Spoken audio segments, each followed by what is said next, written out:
نحمده ونصلي على سید الانبیاء والمرسلین اما بعد فاعوذ باللہ من الشیطان الرجیم بسم اللہ الرحمن الرحیم یا ایہا المزمل قم اللیل الا قلیلا نصفہ وانقص منہ قلیلا او زد علیہ ورتل القرآن ترتیلا انا سنلقی علیک قولا ثقیلا ان ناشئۃ الليل اشد وطئا واقوم قیلا ان لک فی النہار سبحا طویلا وذکر اسم ربک وتبتل الیہ تبتیلا رب المشرق والمغرب لا اله الا هو فاتخذه وكيلا واصبر على ما يقولون واهجرهم مهجرا جميلا وذرني والمكذبين اولي النعمة وبهم كريلا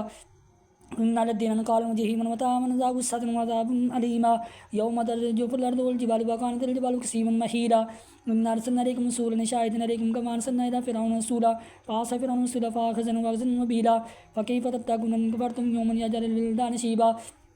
السماء منفطر به كان وعده مفعولا إن هذه تذكرة فمن شاء اتخذ إلى ربه سبيلا إن ربك يعلم أنك تقوم أدنى من ثلث الليل ونصفه وثلثه وطائفة من الذين معك والله يقدر الليل والنهار علم أن لن تصوبوا فتاب عليكم واقرؤوا ما تيسر من القرآن علم أن سيكون منكم مرضى وآخرين يضربون في الأرض يبتغون من فضل الله وآخرين يقاتلون في سبيل الله فاقرؤوا ما تيسر منه وأقيموا الصلاة وآتوا الزكاة واقرضوا الله قرضا حسنا وما تقدموا لأنفسكم من خير تجدوه عند الله هو خير وأعظم أجرا واستغفروا الله إن الله غفور رحیم۔ آج ہم اس ٹاپک کو سیکھنے کی کوشش کریں گے کہ سوال پیدا ہوتا ہے کہ اچھا خیال اور برا خیال کیسے بنتا ہے۔ اس کی دو وجوہات ہیں۔ نمبر 1، اچھے لوگوں کی صحبت میں بیٹھنے سے اچھا خیال آئے گا، برا خیال برے لوگوں کی صحبت میں بیٹھنے کی وجہ سے آئے گا۔ اچھا خیال حلال کھانے سے اور کمانے سے آتا ہے، برا خیال حرام کمانے سے اور حرام کھانے سے آتا ہے۔ آپ لقمہ حرام کو چھوڑ دیں، انشاءاللہ آپ آہستہ آہستہ نیکی کرنا شروع کر دیں گے، کیونکہ میرے نبی علیہ الصلوۃ والسلام نے فرمایا حرام کھانے والا جسم سیدھا ہی جہنم میں جائے گا، لہٰذا اپنی اولاد کو حلال کھلائیے تاکہ وہ کل کو اچھے کام کر سکیں۔ اچھے خیال پر عمل نہیں کرتا، حالانکہ خیال آتا ہے۔ اس کی بڑی وجوہات یہ ہے کہ اس کے ماں باپ نے اس کو زیادہ تر حرام کے لقمے کھلائے ہیں، اس وجہ سے وہ اچھے خیال پر عمل نہیں کر پاتا، صرف وہ باتیں کرتے ہیں۔ نمبر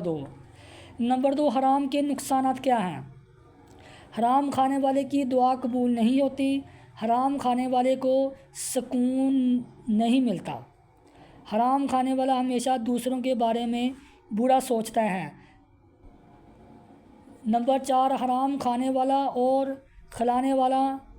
کھلانے والوں میں شک بہت زیادہ رہتا ہے، کیونکہ وہ لوگ ہمیشہ دوسروں پر شک کرتے رہتے ہیں، ان کو تو وہ اپنے آپ پر بھی یقین نہیں صحیح طریقے سے ہوتا۔ نمبر 5، حرام کمانے والا اور کھلانے والا اللہ تعالیٰ سے دور ہوتا ہے،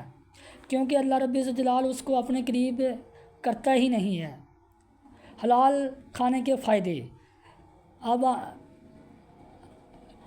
ہم زیر غور ٹاپک میں یہ سیکھنے کی کوشش کریں گے کہ حلال کھانے کے کیا فائدے ہیں، حلال کمانے کے کیا فائدے ہیں۔ نمبر 1، حلال کمانے والا اللہ کا دوست ہوتا ہے، جیسے کہ ایک حدیث ہے الکاسب حبیب اللہ، محنت سے کمانے والا اللہ کا دوست ہوتا ہے۔ نمبر 2، جو حلال کمانے والا اور کھلانے والے کو اللہ تعالیٰ اپنی عبادت کی توفیق دیتا ہے۔ نمبر 3، حلال کھلانے والے کی اولاد بھی نیک کام کرتی ہے، چاہے وہ کتنی ہی دور کیوں نہ ہو، چاہے وہ اولاد کے پاس نہ بھی ہو، پھر بھی اس کی اولاد ہمیشہ نیک کام کرتی نظر آئے گی، کیونکہ اللہ تعالیٰ اس کی خود ہی حفاظت کرتا ہے۔ نمبر 4، حلال اللہ سے ملاتا ہے اور حرام شیطان سے ملاتا ہے، اور حلال کی روزی میں برکت ہوتی ہے اور حرام کی روزی میں برکت نہیں ہوتی، اور سب سے بڑی بات حرام جتنی تیزی سے آتا ہے اور وہ اس سے زیادہ تیزی سے نکلتا ہے، لہٰذا حرام کھانے سے خود بھی بچیں اور اپنی اولاد کو بھی بچائیں۔ بیسیکلی جب آپ حرام لے رہے ہیں اور کھا رہے ہیں اور اپنی اولاد کو کھلا رہے ہوتے ہیں، وہ آپ فیصلہ کر رہے ہوتے ہیں کہ آپ نے آخرت کو بگاڑنا ہے اور اپنی اولاد کی زندگی برباد کر رہے ہوتے ہیں، کیونکہ حرام کھانے والے پر کوئی بھی نصیحت اثر نہیں کرتی، اور جبکہ حلال کے لیے